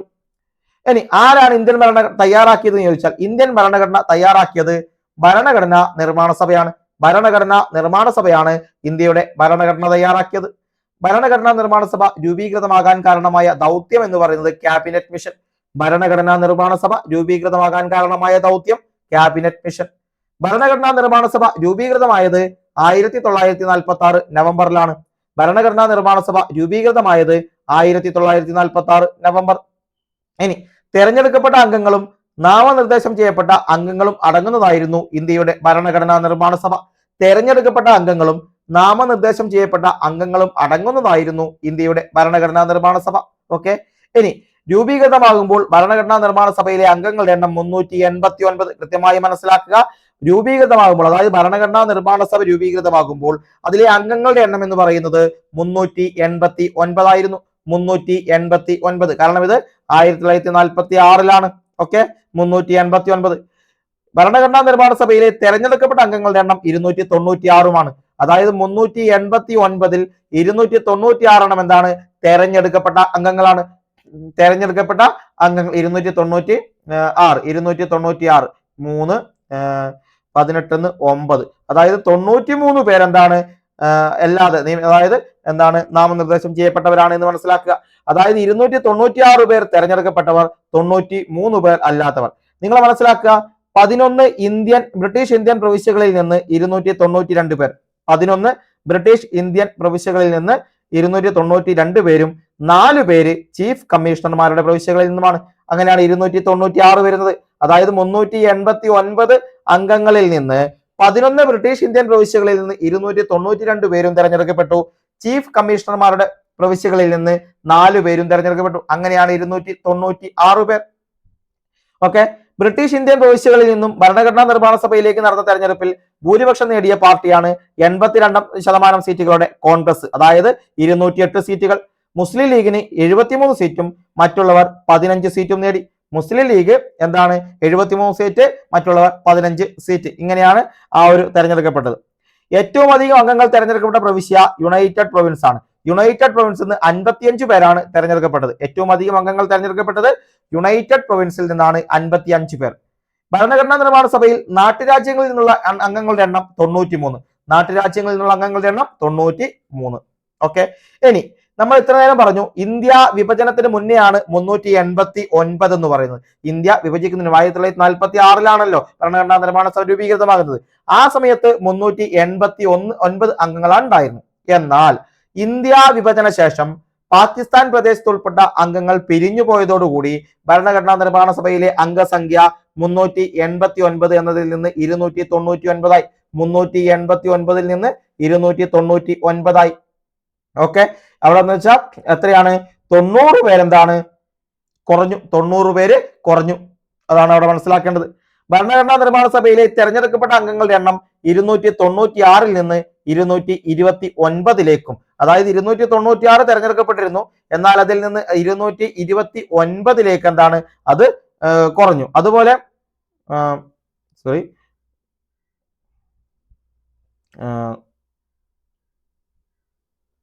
ഓക്കെ 229 നാട്ടുരാജ്യങ്ങളുടെ അംഗം 93 നിന്ന് 70 ചുരുങ്ങി. 93 എന്നതിൽ നിന്ന് 70 എന്താണ് ചുരുങ്ങി. ഓക്കെ, ഇതാണ് ഇവിടെ നിങ്ങൾ അതുമായി ബന്ധപ്പെട്ട ഒരുപാട് അങ്ങനെ കോംപ്ലിക്കേഷനിലേക്കൊന്നും പോകണ്ട. ഭരണഘടനാ നിർമ്മാണ സഭ രൂപീകരിക്കുമ്പോൾ 289 അംഗങ്ങൾ ഉണ്ടായിരുന്നു. എന്നാൽ പാകിസ്ഥാന്റെ വിഭജന ശേഷം എന്താണ് അത് 299 കുറഞ്ഞു. അതുപോലെ 296 അംഗങ്ങൾ തെരഞ്ഞെടുക്കപ്പെട്ടവരാണ്. 93 പേർ നാട്ടുരാജ്യങ്ങളിൽ നിന്നുള്ളവരാണ്. ഓക്കെ, ഇതാണ് ഈ 296 എന്നതിൽ നിന്ന് 229 പാകിസ്ഥാനിലെ ആളുകൾ പോയപ്പോൾ 93 നിന്ന് 70 എന്ന് മാത്രം ചിന്തിച്ചാൽ മതി. ഏറ്റവും കൂടുതലുള്ളത് UP-യിലാണ്, യുണൈറ്റഡ് പ്രൊവിൻസിൽ 55 പേരാണ്. ഓക്കെ, ഏറ്റവും കൂടുതൽ സീറ്റ് കോൺഗ്രസിന് 208 സീറ്റുകൾ. ഓക്കെ, ആ കാര്യം ഒന്ന് മാത്രം ഇവിടെ മനസ്സിലാക്കിയാൽ മതി. ഇനി പറയാനുള്ളത് കൃത്യമായി നിങ്ങൾ മനസ്സിലാക്കുക. രൂപീകൃതമാകുമ്പോൾ ഭരണഘടനാ നിർമ്മാണ സഭയിൽ ഉണ്ടായിരുന്ന വനിതകളുടെ എണ്ണം 17 ആണ്. രൂപീകൃതമാകുമ്പോൾ ഭരണഘടനാ നിർമ്മാണ സഭയിൽ വനിതകൾ 17 പേരുണ്ടായിരുന്നു. ഇന്ത്യ വിഭജന ശേഷം അത് 15 മാറി. ഇന്ത്യ വിഭജന ശേഷം 15. അതായത് 17 വനിതകളാണ് ഭരണഘടനാ നിർമ്മാണ സഭ രൂപീകൃതമായപ്പോൾ ഉണ്ടായിരുന്നത്. എന്നാൽ വിഭജന ശേഷം 17 എന്ന് മനസ്സിലാക്കുക. പാകിസ്ഥാന്റെ ഭരണഘടനാ നിർമ്മാണ സഭയിലാണ് ആ 2 പേരുണ്ടായത്. വിഭജന ശേഷം 2 പേരെന്ന് പറയുന്നത് പാകിസ്ഥാൻ ഭരണഘടനാ നിർമ്മാണ സഭയിൽ പോയതാണ്. അതിൽ 2 പേരെന്ന് പറയുന്നത് ഒന്ന് ബീഗം ജഹനാര ഷാനവാസും ബീഗം ഷൈസ്ത സുഹ്രാവർദി ഇക്രാമുള്ളയുമാണ്. ബീഗം ജഹനാര ഷാനവാസ്, ബീഗം ഷൈസ്ത സുഹ്രാവർദി ഇക്രാമുള്ള എന്നീ 2 പേരാണ് ആ 17 നിന്ന് പോയ 2 പേർ. അങ്ങനെയാണ് 15 പേരായിട്ട് ചുരുങ്ങുന്നത്. ഇനി ഭരണഘടനാ നിർമ്മാണ സഭയുടെ പ്രഥമ സമ്മേളനം നടന്നത് എന്നാണ്. നമ്മൾ ഇനി ഭരണഘടനാ നിർമ്മാണ സഭയിലേക്ക് പോവുകയാണ്. ഭരണഘടനാ നിർമ്മാണ സഭയുടെ പ്രഥമ സമ്മേളനം നടക്കുന്നത് 1946 ഡിസംബർ 9-നാണ്. 1946 ഡിസംബർ 9. ഡിസംബർ 9-നാണ് പ്രഥമ സമ്മേളനം നടക്കുന്നത്. സമ്മേളനം അവസാനിച്ചത് 1946 ഡിസംബർ 23. അതായത് ഡിസംബർ 9 മുതൽ 1946 ഡിസംബർ 9 മുതൽ ഡിസംബർ 23 വരെ ഭരണഘടനാ നിർമ്മാണ സഭയുടെ പ്രഥമ സമ്മേളനം നീണ്ടു നിന്നു. അതായത് ഒരു തിങ്കളാഴ്ച ആയിരുന്നു. രാവിലെ 11 മണിക്കാണ് ഡിസംബർ 9 1946 ഈ ഒരു ഭരണഘടനാ നിർമ്മാണ സഭയുടെ പ്രഥമ സമ്മേളനം ആരംഭിച്ചത്. ഓക്കെ, അതവിടെ മനസ്സിലാക്കുക. December 9 December 23. ഓക്കെ അല്ലേ? ഭരണഘടനാ നിർമ്മാണ സഭയുടെ പ്രഥമ സമ്മേളനത്തിൽ പങ്കെടുത്ത ആകെ ആളുകളുടെ എണ്ണം എന്ന് പറയുന്നത് 207. അതായത് 389 പേരുണ്ടായിരുന്നതിൽ നിന്ന് 207 പേരാണ് ഭരണഘടനാ നിർമ്മാണ സഭയുടെ പ്രഥമ സമ്മേളനത്തിൽ പങ്കെടുത്തത്. എത്രയാണ്? 207 പേർ. അതിൽ വനിതകൾ 9 പേർ. 17 വനിതകളിൽ എത്ര പേർ പങ്കെടുത്തു? 9 പേർ പങ്കെടുത്തു. 17 വനിതകളിൽ 9 പേർ പങ്കെടുത്തു. ഇനി ഏതായിരുന്നു ഭരണഘടനാ നിർമ്മാണ സഭയുടെ പ്രഥമ സമ്മേളനത്തിന്റെ വേദി എന്ന് ചോദിച്ചാൽ പാർലമെന്റിന്റെ central hall. Parliament central hall ആയിരുന്നു ഭരണഘടനാ നിർമ്മാണ സഭയുടെ പ്രഥമ സമ്മേളനത്തിന്റെ വേദി എന്ന് പറയുന്നത്. ഇനി ഭരണഘടനാ നിർമ്മാണ സഭയുടെ പ്രഥമ സമ്മേളനത്തിലെ അധ്യക്ഷൻ ആരായിരുന്നു എന്ന് ചോദിച്ചാൽ ഡോക്ടർ സച്ചിദാനന്ദ സിൻഹ. കാരണം ആ ഒരു സമയത്ത് ആരും അന്ന് അധ്യക്ഷനായിട്ട് തെരഞ്ഞെടുക്കപ്പെട്ടിട്ടില്ല. താൽക്കാലിക അധ്യക്ഷനായിട്ടാണ് 1946 ഡിസംബർ 9-ന് ഡോക്ടർ സച്ചിദാനന്ദ സിൻഹ ചുമതലയേൽക്കുന്നത്. അപ്പൊ നമ്മൾ ഇവിടെ ഒരു ഇലക്ഷൻ വന്നു കഴിഞ്ഞാൽ സ്പീക്കർ തെരഞ്ഞെടുപ്പിന് മുമ്പ് നമ്മൾ പ്രോട്ടോം സ്പീക്കറെ തെരഞ്ഞെടുക്കില്ലേ? അതായത് സ്പീക്കറെ തെരഞ്ഞെടുക്കാനുള്ള ആ ഒരു നിയമനത്തിന് വേണ്ടി ആ സഭയിൽ ഏറ്റവും പ്രായം കൂടിയ ഒരംഗത്തെ എന്താണ് അല്ലെങ്കിൽ സീനിയറായ ഒരാളെ എന്ത് ചെയ്യും? പ്രോട്ടോം സ്പീക്കറായി തെരഞ്ഞെടുക്കും. അതുപോലെ തന്നെ ഈ ഒരു ഭരണഘടനാ നിർമ്മാണ സഭയുടെ പ്രഥമ സമ്മേളനത്തിലെ ഏറ്റവും പ്രായം കൂടിയ അംഗമായ ഡോക്ടർ സച്ചിദാനന്ദ സിൻഹയെ എന്ത് ചെയ്തു? താൽക്കാലിക അധ്യക്ഷനായി നിയമിച്ചു. 1946 ഡിസംബർ 9-ന് താൽക്കാലിക അധ്യക്ഷനായിട്ട് ഡോക്ടർ സച്ചിദാനന്ദ സിൻഹയെ എന്താണ് തെരഞ്ഞെടുത്തു. എന്നാൽ ആ ഒരു ഇത് കഴിഞ്ഞ് ഡിസംബർ 11 ആകുമ്പോൾ ഡിസംബർ 11-ന് ഭരണഘടനാ നിർമ്മാണ സഭയുടെ സ്ഥിരം അധ്യക്ഷനായി ഡോക്ടർ രാജേന്ദ്ര പ്രസാദിനെ തെരഞ്ഞെടുക്കപ്പെട്ടു. അതായത് ഭരണഘടനാ നിർമ്മാണ സഭയുടെ സ്ഥിരം അധ്യക്ഷനായി 1946 ഡിസംബർ 11-ന് ആരെ തെരഞ്ഞെടുത്തു? ഡോക്ടർ രാജേന്ദ്ര പ്രസാദിനെ തെരഞ്ഞെടുത്തു. അതുവരെ താൽക്കാലിക അധ്യക്ഷൻ ഡോക്ടർ സച്ചിദാനന്ദ സിൻഹ. രണ്ടും ഒരുപാട് തവണ PSC പരീക്ഷകളിൽ ചോദിച്ചിട്ടുണ്ട്. അതുപോലെ മറ്റു പരീക്ഷകളിലൊക്കെ ചോദിച്ചിട്ടുണ്ട്. അതായത് ഭരണഘടനയുടെ സ്ഥിരം അധ്യക്ഷൻ എന്ന് പറയുന്നത് ഡോക്ടർ രാജേന്ദ്ര പ്രസാദ്. എന്നാൽ താൽക്കാലിക അധ്യക്ഷൻ സച്ചിദാനന്ദ സിൻഹ. താൽക്കാലിക അധ്യക്ഷൻ സച്ചിദാനന്ദ സിൻഹ, സ്ഥിരം അധ്യക്ഷൻ രാജേന്ദ്ര പ്രസാദ് എന്ന് ഓർക്കുക. അതായത് ഡിസംബർ 9 മുതൽ 11 വരെ ആരാണ്? സച്ചിദാനന്ദ സിൻഹ. എന്നാൽ 11 മുതൽ ആരാണ്? ഡോക്ടർ രാജേന്ദ്ര പ്രസാദ് ആണ്. ഓക്കെ, ആ കാര്യം ഇവിടെ ഓർത്തു വെക്കുക. ഇനി ആരെയായിരുന്നു ഉപാധ്യക്ഷന്മാരെന്ന് ചോദിച്ചാൽ HC മുഖർജിയും VT കൃഷ്ണമാചാരിയുമായിരുന്നു. ഭരണഘടനാ നിർമ്മാണ സഭയുടെ ഉപാധ്യക്ഷന്മാർ അല്ലെങ്കിൽ വൈസ് ചെയർമാൻമാർ എന്ന് നമുക്ക് പറയാൻ പറ്റും. അപ്പോ ഭരണഘടനാ നിർമ്മാണ സഭയുടെ ഉപാധ്യക്ഷന്മാർ HC മുഖർജിയും VT കൃഷ്ണമാചാരിയുമായിരുന്നു. VT കൃഷ്ണമാചാരി. ഇനി ആരായിരുന്നു നിർമ്മാണ സഭയുടെ സെക്രട്ടറി എന്ന് ചോദിച്ചാൽ HVR അയ്യങ്കാർ ആയിരുന്നു. ഭരണഘടനാ നിർമ്മാണ സഭയുടെ സെക്രട്ടറിയായി നിയമിതനായത് HVR അയ്യങ്കാർ. ഓക്കെ, ഇത് മൂന്നും എന്താണ് നോട്ട് ചെയ്യുക. അടുത്തത് വളരെ വളരെ ഇമ്പോർട്ടന്റ് ആയിട്ടുള്ള ഒന്ന്, ഭരണഘടനാ നിർമ്മാണ സഭയെ ആദ്യമായി അഭിസംബോധന ചെയ്തതാരാണ്? അത് JB കൃപലാനി. ഭരണഘടനാ നിർമ്മാണ സഭയെ ആദ്യമായി അഭിസംബോധന ചെയ്തത് JB കൃപലാനിയാണ്. JB കൃപലാനി. അതുപോലെ ആരായിരുന്നു ഭരണഘടനാ നിർമ്മാണ സഭയിലെ ഭരണഘടന ചീഫ് ഡ്രാഫ്റ്റ്സ്മാൻ എന്ന് പറയുന്നത്? അത് SN മുഖർജിയാണ്. ചീഫ് ഡ്രാഫ്റ്റ്സ്മാൻ എന്ന് പറയുന്നത് SN മുഖർജിയാണ്. SN മുഖർജി. ഓക്കെ. അതുപോലെ ആരാണ് ഭരണഘടന എഴുതി തയ്യാറാക്കിയത്? അതായത് കയ്യെഴുത്തു പ്രതിയാണ്. അത് പ്രേം ബിഹാരി നരൈൻ റെയ്സ്തയാണ്. പ്രേം ബിഹാരി നരൈൻ റെയ്സ്ത. പ്രേം ബിഹാരി നരൈൻ റെയ്സ്ത. ഇനി ആരാണ് ഭരണഘടനയുടെ ഹിന്ദി കയ്യെഴുത്തു പ്രതി തയ്യാറാക്കിയത്? വസന്ത് കൃഷ്ണ വൈദ്യ. ആരാണ്? വസന്ത് കൃഷ്ണ വൈദ്യയാണ് ഇന്ത്യൻ ഭരണഘടനയുടെ ഹിന്ദി കയ്യെഴുത്തു പ്രതി തയ്യാറാക്കിയത്. വസന്ത് കൃഷ്ണ വൈദ്യ. ആരാണ് കയ്യെഴുത്തു പ്രതി തയ്യാറാക്കിയത് ചോദിച്ചാൽ എഴുതി തയ്യാറാക്കിയത് പ്രേം ബിഹാരി നരൈൻ റെയ്സ്തിയും ഹിന്ദി കയ്യെഴുത്തു പ്രതി വസന്ത് കൃഷ്ണ വൈദ്യയുമാണ് എന്ന് നോട്ട് ചെയ്ത് വെക്കുക. ഓക്കെ, അതവിടെ പഠിക്കുക. ഇനി ഇംഗ്ലീഷ് ഹിന്ദി ഭാഷകളിൽ തയ്യാറാക്കിയ ഭരണഘടനയുടെ അസൽ പ്രതി ഹീലിയം നിറച്ച പ്രത്യേക പെട്ടിയിൽ പാർലമെന്റിലെ ലൈബ്രറിയിലാണ് സൂക്ഷിച്ചിരിക്കുന്നത്. ഇത് നമ്മൾ പറഞ്ഞു 1947 ജനുവരിയിൽ എന്താണ് നമ്മളൊരു ചോദ്യത്തിൽ ഡിസ്കസ് ചെയ്തതാണ്. ഇംഗ്ലീഷ് ഹിന്ദി ഭാഷകളിൽ എന്താണ് ഭരണഘടന തയ്യാറാക്കിയിട്ടുണ്ട്. അങ്ങനെ ഒരു നിർദ്ദേശം മുന്നോട്ട് വെച്ചത് നമ്മുടെ രാജേന്ദ്ര പ്രസാദ് ആയിരുന്നു. ഈ രണ്ട് ഭാഷകളിൽ തയ്യാറാക്കിയ ഭരണഘടനയുടെ അസൽ പ്രതി, അതായത് ഒറിജിനൽ കോപ്പി എവിടെയാണ്? ഹീലിയം നിറച്ച പ്രത്യേക പെട്ടിയിൽ പാർലമെന്റിലെ ലൈബ്രറിയിൽ സൂക്ഷിച്ചിരിക്കുന്നുണ്ട്. പാർലമെന്റിന്റെ ലൈബ്രറിയിൽ സൂക്ഷിച്ചിരിക്കുന്നുണ്ട്. ഓക്കെ. ഇനി നമുക്ക് ഭരണഘടനയുടെ ആമുഖം ആരാണ് തയ്യാറാക്കിയത്? ആമുഖമാണ് ജവഹർലാൽ നെഹ്റു തയ്യാറാക്കിയത്. അപ്പൊ ഇന്ത്യൻ ഭരണഘടനയുടെ ആമുഖത്തിന്റെ ശില്പി എന്ന് ചോദിച്ചാൽ ജവഹർലാൽ നെഹ്റു. ഇന്ത്യൻ ഭരണഘടനയുടെ ആമുഖത്തിന്റെ ശില്പി ജവഹർലാൽ നെഹ്റു. ഇവിടെ നമുക്ക് ഒട്ടനവധി കൺഫ്യൂഷൻ ഉണ്ടാകുന്ന ഒരുപാട് കാര്യങ്ങളുണ്ട്. അതായത് പലപ്പോഴും ആരാണ് ഭരണഘടനാ ശില്പി? ഭരണഘടനയുടെ ശില്പി ആരാണ്? നമ്മൾ പറയുന്നതിന് നമുക്കൊന്ന് പഠിച്ചു പോകാം. ഭരണഘടനയുടെ ശില്പി ചോദിച്ചാൽ BR അംബേദ്കർ ആണ്. BR അംബേദ്കർ. ആരാണ് ഭരണഘടനയുടെ ആമുഖം തയ്യാറാക്കിയെന്ന് ചോദിച്ചാൽ ജവഹർലാൽ നെഹ്റു ആണ്. അതുകൊണ്ട് ഇന്ത്യൻ ഭരണഘടനയുടെ ആമുഖത്തിന്റെ ശില്പി ജവഹർലാൽ നെഹ്റു ആണ്. ഇത് രണ്ടും അങ്ങോട്ടും ഇങ്ങോട്ടും മാറിപ്പോകരുത് എന്ന് നിങ്ങൾ മനസ്സിലാക്കുക.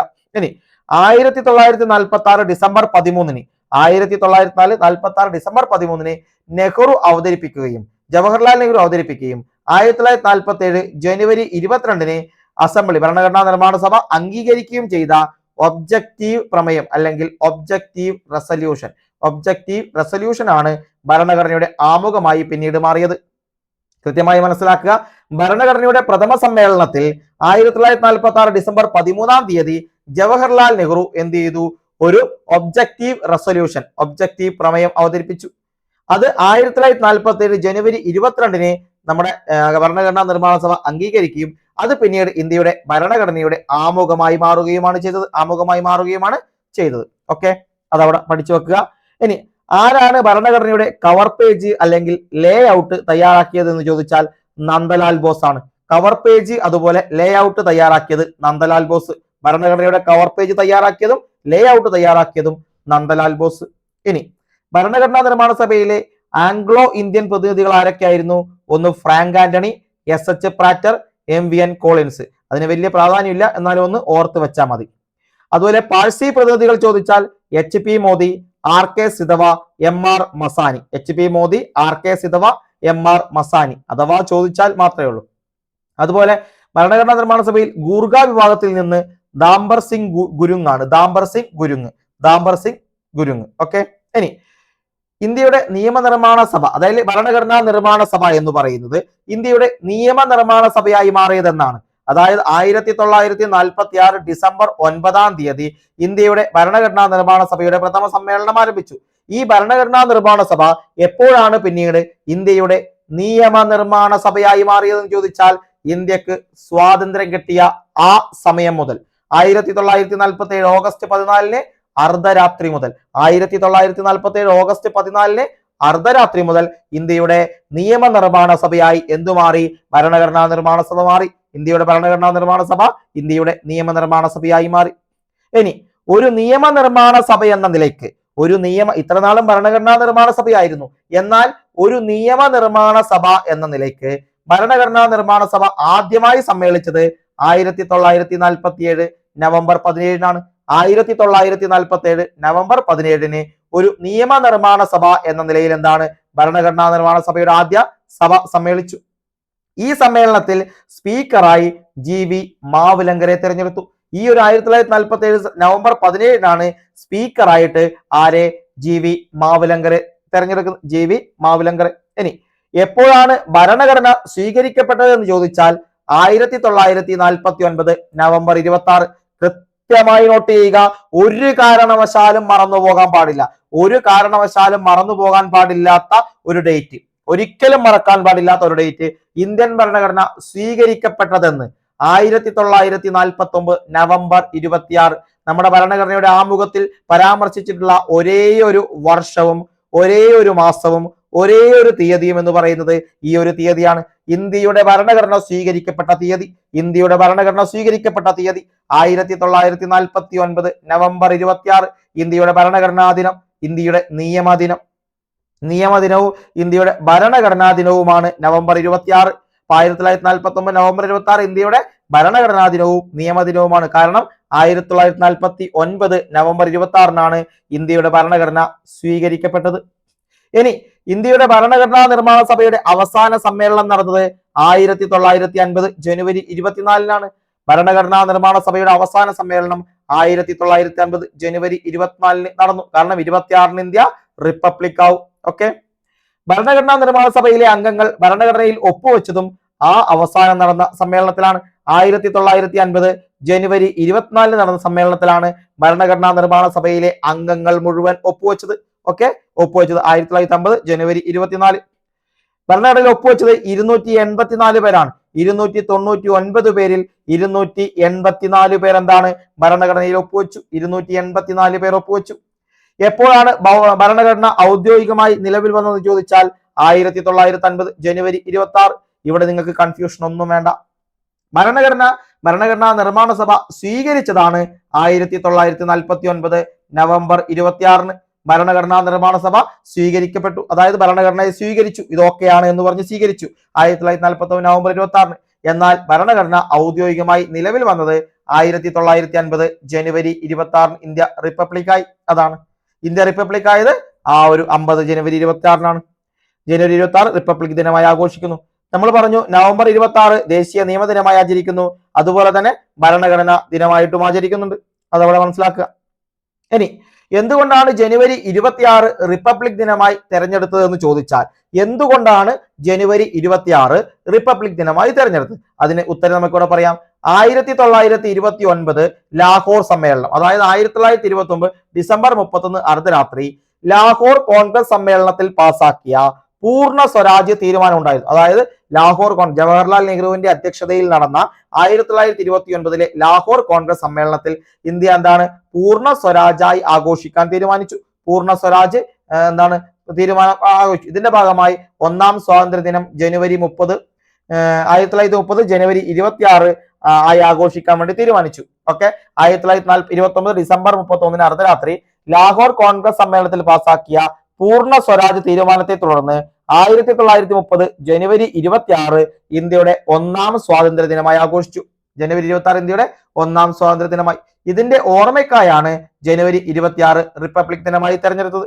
ഓക്കെ, ഇനി ഭരണഘടന തയ്യാറാക്കാൻ എടുത്ത സമയം ചോദിച്ചാൽ 2 വർഷം 11 മാസം 18 ദിവസം. എന്നാൽ ചില PSC സൂചികകളിൽ അത് 17 എന്നും കൊടുത്തിട്ടുണ്ട്.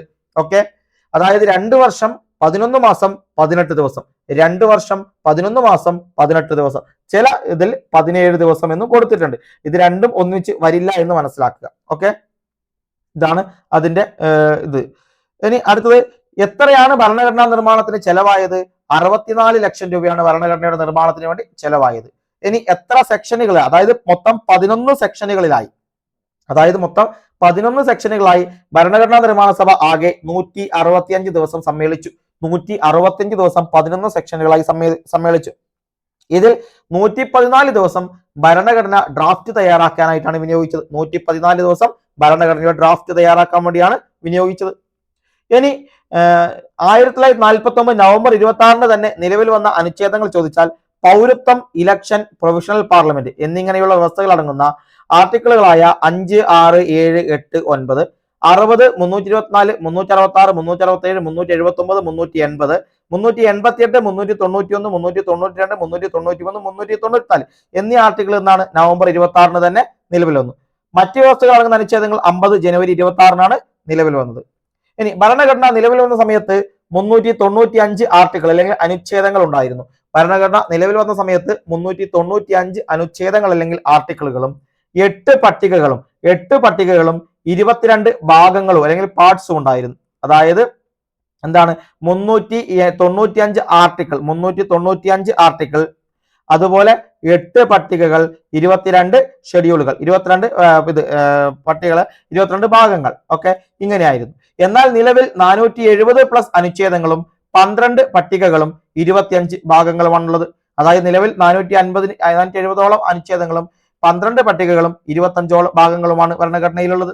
ഇനി ഇന്ത്യൻ ഭരണഘടന വിഭാവനം ചെയ്തിരിക്കുന്നത് പാർലമെന്ററി ജനാധിപത്യ ഭരണ സമ്പ്രദായമാണ്. ഇന്ത്യൻ ഭരണഘടന പാർലമെന്ററി ജനാധിപത്യ ഭരണ സമ്പ്രദായമാണ് വിഭാവനം ചെയ്തിരിക്കുന്നത്. അടുത്ത് ഇന്ത്യൻ ഭരണഘടനയുടെ സവിശേഷതകൾ നോക്കിയാൽ ഒന്ന് ലിഖിത ഭരണഘടനയാണ്. ഇന്ത്യൻ ഭരണഘടനയുടെ സവിശേഷതകളിൽ പ്രധാനപ്പെട്ടത് ലിഖിത ഭരണഘടന, സ്വതന്ത്ര നീതിന്യായ വ്യവസ്ഥ, പാർലമെന്ററി ഭരണ സമ്പ്രദായം, മൗലികാവകാശങ്ങൾ, മൗലിക കർത്തവ്യങ്ങൾ, നിർദ്ദേശക തത്വങ്ങൾ എന്നിവയാണ്. അതായത് ലിഖിത ഭരണഘടന, സ്വതന്ത്ര നീതിന്യായ വ്യവസ്ഥ, പാർലമെന്ററി ഭരണ സമ്പ്രദായം, മൗലികാവകാശങ്ങൾ, മൗലിക കർത്തവ്യങ്ങൾ, നിർദ്ദേശക തത്വങ്ങൾ. കൂടാതെ സംയുക്ത ഭരണവ്യവസ്ഥ, നിയമവാഴ്ച, ഏകപൗരത്വം. സംയുക്ത ഭരണവ്യവസ്ഥ, നിയമവാഴ്ച, ഏകപൗരത്വം. ഓക്കെ, ജനങ്ങൾ തെരഞ്ഞെടുത്ത പ്രതിനിധി സഭയിലൂടെ ഭരണം നടത്തുന്ന സമ്പ്രദായമാണ് പാർലമെന്ററി ഭരണ സമ്പ്രദായം. എന്താണ്? ജനങ്ങൾ തെരഞ്ഞെടുത്ത പ്രതിനിധി സഭയിലൂടെ ഭരണം നടത്തുന്ന സമ്പ്രദായം. നമ്മളെ MP MLA എന്നൊക്കെ പോലെ. ഓക്കെ, MP MLA പോലെ. എന്നാൽ എന്താണ് പ്രസിഡൻഷ്യൽ സമ്പ്രദായം? ജനങ്ങൾ നേരിട്ട് ഭരണത്തലവനെ തെരഞ്ഞെടുക്കുന്ന സംവിധാനമാണ് പ്രസിഡൻഷ്യൽ. അമേരിക്കയുടെയൊക്കെ അങ്ങനെയാണ്. ജനങ്ങൾ നേരിട്ട് ഭരണത്തലവനെ തെരഞ്ഞെടുക്കുന്ന സംവിധാനം, അതാണ് പ്രസിഡൻഷ്യൽ സമ്പ്രദായം. പ്രസിഡൻഷ്യൽ സമ്പ്രദായം നിലവിലുള്ള രാജ്യങ്ങളാണ് അമേരിക്കൻ ഐക്യനാടുകളും ഫ്രാൻസും. ഇനി ഭരണഘടനാ നിർമ്മാണ സഭയിലെ തന്റെ അവസാന പ്രസംഗത്തിൽ BR Ambedkar union of Trinity എന്ന് വിശേഷിപ്പിച്ച വാക്കുകളാണ് സ്വാതന്ത്ര്യം, സമത്വം, സാഹോദര്യം. അതായത് BR അംബേദ്കർ തന്റെ ഭരണഘടനാ നിർമ്മാണ സഭയിലെ അവസാന പ്രസംഗത്തിൽ യൂണിയൻ ഓഫ് ട്രിനിറ്റി എന്ന് വിശേഷിപ്പിച്ച വാക്കുകൾ ചോദിച്ചാൽ അത് സ്വാതന്ത്ര്യമെന്നും സമത്വമെന്നും സാഹോദര്യം എന്നിവയുമാണ്. ഇനി Indian constitution corner stone of A nation എന്ന പുസ്തകം രചിച്ചത് ഗ്രാൻവില്ലെ ഓസ്റ്റിൻ ആണ്. Indian constitution corner stone of A nation എന്ന പുസ്തകം ഗ്രാൻവില്ലെ ഓസ്റ്റിൻ ആണ് രചിച്ചത്. അടുത്ത BN റാവു ആണ്. BN റാവു. ഓക്കെ, ബെനഗൽ നാഗറാവു എന്നാണ് പറയുന്നത്. ഭരണഘടനയുടെ നക്കൽ അല്ലെങ്കിൽ ഡ്രാഫ്റ്റ് തയ്യാറാക്കിയത് BN റാവു ആണ്. ഭരണഘടനയുടെ നക്കൽ അല്ലെങ്കിൽ ഡ്രാഫ്റ്റ് തയ്യാറാക്കിയത് BN റാവു ആണ്. ഭരണഘടനാ നിർമ്മാണ സഭയുടെ നിയമോപദേശകനായിരുന്ന വ്യക്തിയും BN റാവു ആണ്. ഭരണഘടനാ നിർമ്മാണ സഭയുടെ ഉപദേശകനായിരുന്ന വ്യക്തി കൂടിയാണ് BN റാവു. അന്താരാഷ്ട്ര നീതിന്യായ കോടതിയിലേക്ക് നാമനിർദ്ദേശം ചെയ്യപ്പെട്ട ആദ്യ ഇന്ത്യക്കാരനും BN റാവു ആണ്. അന്താരാഷ്ട്ര നീതിന്യായ കോടതിയിലേക്ക് നാമനിർദ്ദേശം ചെയ്യപ്പെട്ട ആദ്യ ഇന്ത്യക്കാരൻ BN റാവു. അതുപോലെ മ്യാൻമറിന്റെ ഭരണഘടനാ നിർമ്മാണ സഭയിൽ ഉപദേശകനായിരുന്ന ഇന്ത്യക്കാരനും BN റാവു തന്നെ. മ്യാൻമറിന്റെ ഭരണഘടനാ നിർമ്മാണ സഭയിൽ ഉപദേശകനായിരുന്ന ഇന്ത്യക്കാരനും BN റാവു ആണ്. ഇനി ഭരണഘടനാ നിർമ്മാണ സഭയിൽ അംഗമായ മലയാളി അംഗങ്ങൾ ചോദിച്ചാൽ തിരുവിതാംകൂറിനെ കേന്ദ്രീകരിച്ച് പട്ടംതാണു പിള്ള, R ശങ്കർ, PS നടരാജപിള്ള, അതുപോലെ KA മുഹമ്മദ്, PT ചാക്കോ എന്നിവർ. മനസ്സിലാക്കുക, തിരുവിതാംകൂറിനെ കേന്ദ്രീകരിച്ച് ഭരണഘടനാ നിർമ്മാണ സഭയിൽ പട്ടംതാണു Pillai, R Shankar, PS Nataraja Pillai, KA Muhammad, PT Chacko തുടങ്ങിയ 5 പേർ. കൊച്ചിയെ കേന്ദ്രീകരിച്ച് പനമ്പള്ളി ഗോവിന്ദമേനോൻ. ഭരണഘടനാ നിർമ്മാണ സഭയിൽ അംഗമായ കൊച്ചി പ്രൊവിൻഷ്യയിൽ നിന്നുള്ളത് പനമ്പള്ളി ഗോവിന്ദമേനോൻ. അതുപോലെ മദ്രാസ് K മാധവ മേനോനും P കുഞ്ഞിരാമനും KTM Ahmed ഇബ്രാഹിമും B പോക്കറും AK മേനോനും അബ്ദുൾ സത്താർ ഹാജിയും മുഹമ്മദ് ഇസ്മയിൽ സാഹിബും. അതായത് മദ്രാസ് കേന്ദ്രീകരിച്ച് K Madhava Menon, P Kunhiraman, KTM Ahmed Ibrahim, BA Pokker, AK Menon, Abdul Sattar Haji, Muhammad Ismail Sahib. അതുപോലെ യുണൈറ്റഡ് പ്രൊവിൻസിനെ ജോൺ മത്തായി. Kochi Panampilly Govinda Menon, united province John Mathai. വനിതകളായിട്ട് 3 പേർ. ആനി മസ്ലിൻ, തിരുവിതാംകൂറിൽ നിന്ന് ആനി മസ്ലിനും മദ്രാസിൽ നിന്ന് അമ്മു സ്വാമിനാഥനും ദാക്ഷായണി വേലായുധനും. അപ്പൊ വനിതകളായ 3 പേരാണ് ആനി മസ്ലിൻ, അമ്മു സ്വാമിനാഥൻ, ദാക്ഷായണി വേലായുധൻ. നോക്കുക, ഇന്ത്യയിൽ പ്രീ ഡിഗ്രി പാസ്സായ ആദ്യ SC/ST വനിതയാണ് ദാക്ഷായണി വേലായുധൻ. ഇന്ത്യയിൽ പ്രീ ഡിഗ്രി പാസ്സായ ആദ്യത്തെ SC/ST വനിത ദാക്ഷായണി വേലായുധൻ. അതുപോലെ തന്നെ ഭരണഘടനാ നിർമ്മാണ സഭയിൽ അംഗമായ ഏക ദളിത് വനിതയും ദാക്ഷായണി വേലായുധനാണ്. ഭരണഘടനാ നിർമ്മാണ സഭയിൽ അംഗമായ ഏക ദളിത് വനിത ദാക്ഷായണി വേലായുധൻ. ഇനി ഇന്ത്യ സ്വാതന്ത്ര്യം നേടുമ്പോൾ പൊസിഷനിൽ ഇരുന്ന ആളുകളെ കുറിച്ചാണ് നമ്മൾ നോക്കാൻ വേണ്ടി പോകുന്നത്. ആ സമയത്ത് ബ്രിട്ടീഷ് രാജാവ് നമ്മൾ പറഞ്ഞു ജോർജ് 6 അതായത് ഇന്ത്യൻ ഇൻഡിപെൻഡൻസ് ആക്ടിൽ ഒപ്പുവെച്ച ആ ഒരു രാജാവാണ് ജോർജ് 6. ആ സമയത്തെ പ്രധാനമന്ത്രി, അതായത് ഇന്ത്യക്ക് സ്വാതന്ത്ര്യം കിട്ടുമ്പോൾ ബ്രിട്ടീഷ് പ്രധാനമന്ത്രി ക്ലെമന്റ് ആറ്റ്ലി. ആരാണ്? Clement Attlee. ഇന്ത്യയുടെ viceroy Mountbatten. Congress president JB Kripalani. KPCC president K കേളപ്പനുമാണ്. ഇനി റിപ്പബ്ലിക് എന്താണ് എന്ന് ചോദിച്ചാൽ, ജനങ്ങൾ നേരിട്ടോ അല്ലാതെയോ തിരഞ്ഞെടുക്കപ്പെടുന്ന വ്യക്തി ഭരണത്തലവനായുള്ള രാജ്യത്തെ പറയുന്ന പേരാണ് റിപ്പബ്ലിക്. അതായത് ഒന്നുകിൽ ജനങ്ങൾ നേരിട്ട് അല്ലെങ്കിൽ അല്ലാതെയോ തിരഞ്ഞെടുക്കപ്പെടുന്ന വ്യക്തി ഭരണത്തലവനായുള്ള രാജ്യത്തെ പറയുന്ന പേരാണ് റിപ്പബ്ലിക്. ഈ റിപ്പബ്ലിക് എന്ന ആശയം ഇന്ത്യ കടമെടുത്തിരിക്കുന്നത് ഫ്രാൻസിൽ നിന്നാണ്. ഫ്രാൻസിൽ നിന്ന്. ഇന്ത്യ ഒരു റിപ്പബ്ലിക് ആണെന്ന് പ്രസ്താവിക്കുന്ന ഭരണഘടനാ ഭാഗമാണ് ആമുഖം. ഇന്ത്യ ഒരു റിപ്പബ്ലിക് ആണെന്ന് പ്രസ്താവിക്കുന്ന ഭരണഘടനാ ഭാഗം ചോദിച്ചാൽ ആമുഖമാണ്. ഇന്ത്യ ഔദ്യോഗികമായി അറിയപ്പെടുന്നത് റിപ്പബ്ലിക് ഓഫ് ഇന്ത്യ എന്നാണ്. അറിയപ്പെടുന്നത്. ഇനി എവിടെയാണ് റിപ്പബ്ലിക് ദിന പരേഡ് നടക്കുന്നത് ചോദിച്ചാൽ കർത്തവ്യപഥിലാണ്. അതായത് പഴയ രാജ്പഥിന്റെ പുതിയ പേരാണ് കർത്തവ്യപഥ് എന്ന് പറയുന്നത്. അപ്പൊ റിപ്പബ്ലിക് ദിന പരേഡ് നടക്കുന്നത് കർത്തവ്യപഥിലാണ്, രാജ്പഥിന്റെ പുതിയ പേരാണ്. റിപ്പബ്ലിക് ദിനത്തിൽ ഡൽഹിയിലെ ചെങ്കോട്ടയിൽ ദേശീയ പതാക ഉയർത്തുന്നത് രാഷ്ട്രപതിയാണ്. റിപ്പബ്ലിക് ദിനത്തിൽ രാഷ്ട്രപതി ചെങ്കോട്ടയിലും അതുപോലെ തന്നെ സ്വാതന്ത്ര്യ ദിനത്തിൽ ആരാണ്? പ്രധാനമന്ത്രിയുമാണ് എന്ന് മനസ്സിലാക്കുക. അടുത്ത ഡ്രാഫ്റ്റിംഗ് കമ്മിറ്റിയെ കുറിച്ചാണ്. വളരെ പ്രധാനപ്പെട്ട ഒരു കമ്മിറ്റിയാണ് ഡ്രാഫ്റ്റിംഗ് കമ്മിറ്റി എന്ന് പറയുന്നത്. ഭരണഘടനാ നിർമ്മാണ സഭയിലെ ഏറ്റവും പ്രധാനപ്പെട്ട കമ്മിറ്റിയാണ് ഡ്രാഫ്റ്റിംഗ് കമ്മിറ്റി. ഭരണഘടനയുടെ കരട് രൂപം സമർപ്പിക്കുന്നതിന് വേണ്ടി രൂപീകരിക്കപ്പെട്ട കമ്മിറ്റിയാണ് ഡ്രാഫ്റ്റിംഗ് കമ്മിറ്റി. ചോദിച്ചാൽ അത് ഡ്രാഫ്റ്റിംഗ് കമ്മിറ്റി. ഡ്രാഫ്റ്റിംഗ് കമ്മിറ്റി നിയമിക്കപ്പെട്ട വർഷമാണ് 1947 ഓഗസ്റ്റ് 29.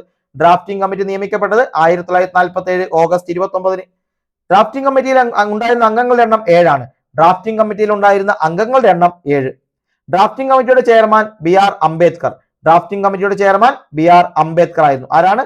BR അംബേദ്കർ ആണ്. നിങ്ങൾ മനസ്സിലാക്കുക, 7 അംഗങ്ങളാണ് ഡ്രാഫ്റ്റിംഗ് കമ്മിറ്റിയിൽ ഉണ്ടായിരുന്നത്. BR അംബേദ്കർ ആണ് ചെയർമാൻ.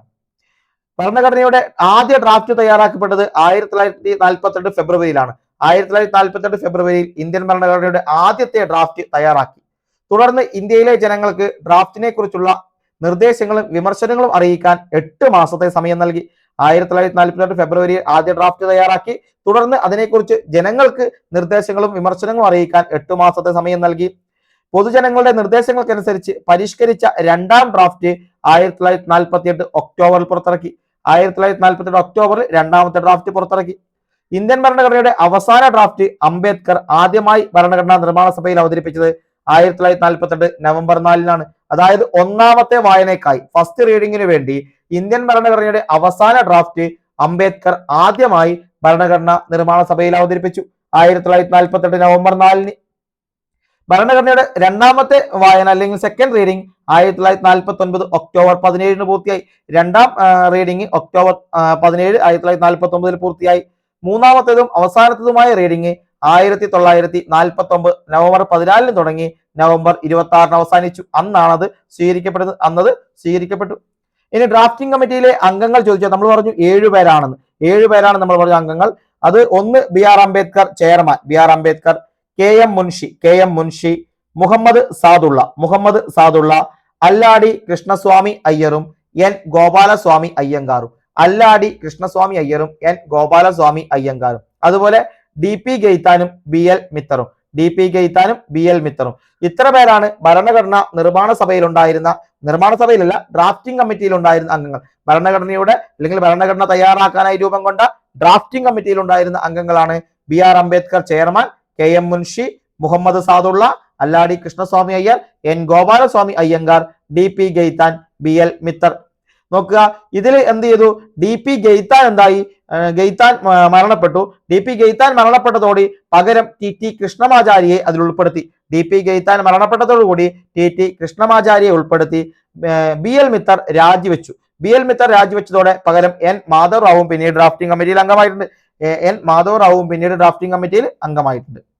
ഇനി ഭരണഘടനാ നിർമ്മാണ സഭയിലെ പ്രധാന അംഗങ്ങൾ ആരൊക്കെയെന്ന് നമുക്ക് നോക്കാം. ഒന്ന് BR അംബേദ്കർ, ബംഗാൾ വിഭാഗത്തിൽ നിന്നാണ് അംബേദ്കർ തെരഞ്ഞെടുക്കപ്പെട്ടത്. വിഭജന ശേഷം അംബേദ്കർ ബോംബെയിൽ നിന്ന് തെരഞ്ഞെടുക്കപ്പെട്ടു. 2 HC മുഖർജി ബംഗാൾ, KC നിയോഗി ബംഗാൾ, രാജേന്ദ്ര പ്രസാദ് ബീഹാർ. ഇപ്പൊ അടുത്ത് ഭരണഘടനാ നിർമ്മാണ സഭയിൽ ഉൾപ്പെടാത്ത ആരാണെന്ന് ചോദിച്ചിട്ടുണ്ട്. അതുകൊണ്ടാണ് BR Ambedkar, HC Mukherjee, KC Niyogi, അതുപോലെ Rajendra Prasad.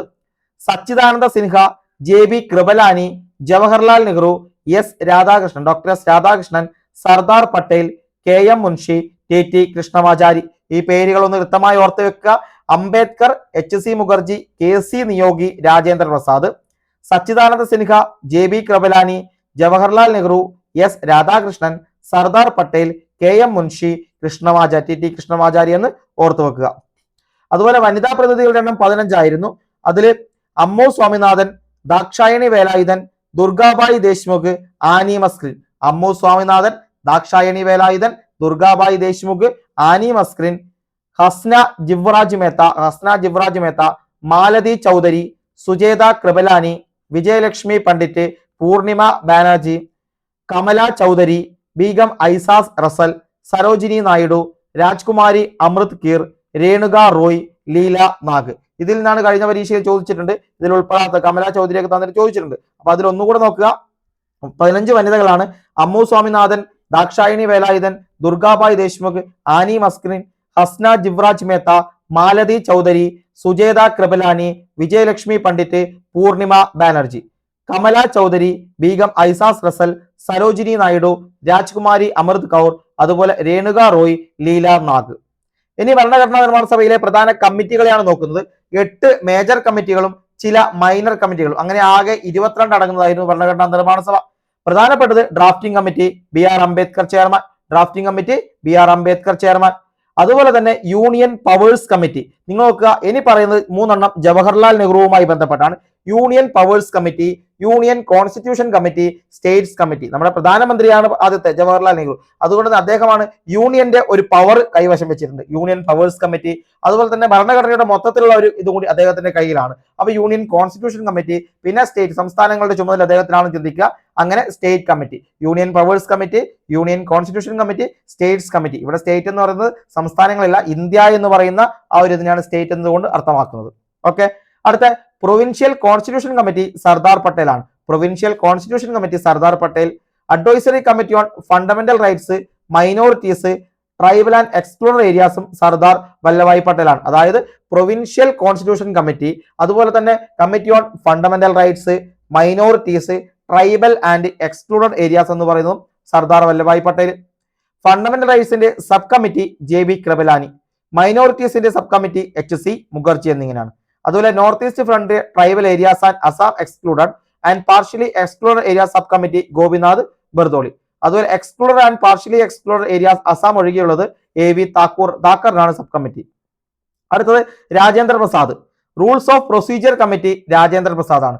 Rules of procedure committee, steering committee, അതായത് എല്ലാത്തിന്റെയും റൂൾസും കാര്യങ്ങളൊക്കെ രാഷ്ട്രപതിക്കാണ്. ഒന്നാമത്തെ രാഷ്ട്രപതിയാണ് രാജേന്ദ്ര പ്രസാദ്. അതുകൊണ്ട് അദ്ദേഹത്തിന്റെ കയ്യിലാണ്. എല്ലാത്തിനെയും സ്റ്റിയറിംഗും ആരാണ്? രാജേന്ദ്ര പ്രസാദ്. രാഷ്ട്രപതിയാണ് ചിന്തിക്കുക. അപ്പൊ 2 rules of procedure committee, steering committee Rajendra Prasad. Finance and staff committee, എല്ലാത്തിനെയും ഫിനാൻസും സ്റ്റാഫും ഒക്കെ ആരാണ്? രാഷ്ട്രപതിയാണ് ചിന്തിക്കുക. അഡ്ഹോ കമ്മിറ്റി ഓൺ നാഷണൽ ഫ്ലാഗുമായി ബന്ധപ്പെട്ട എല്ലാ കാര്യങ്ങളിലും രാഷ്ട്രപതിക്കാണ് അന്തിമ അഭിപ്രായം എന്നുകൂടെ ചിന്തിച്ചാൽ അവിടെയും രാജേന്ദ്ര പ്രസാദിന് കിട്ടും. അതായത് ഒന്നുകൂടെ rules of procedure committee, steering committee, finance and staff committee, ad hoc committee on national flag എല്ലാം രാജേന്ദ്ര പ്രസാദാണ്. Credentials committee Alladi Krishnaswamy Iyer. Credential committee Alladi Krishnaswamy Iyer. House committee Pattabhi Sitaramayya. House committee Pattabhi Sitaramayya. Order of business committee KM Munshi. Order of business committee KM Munshi. അതുപോലെ ad hoc committee on citizenship Varadachari. Ad hoc committee on citizenship Varadachari. Ad hoc committee on the supreme കോർട്ടും Varadachari. Ad hoc committee on the supreme court Varadachari. Linguistic provinces committee SK Dar. Linguistic provinces committee SK Dar. Committee on chief commissioners provinces Pattabhi Sitaramayya. Committee on chief commissioners provinces Pattabhi Sitaramayya.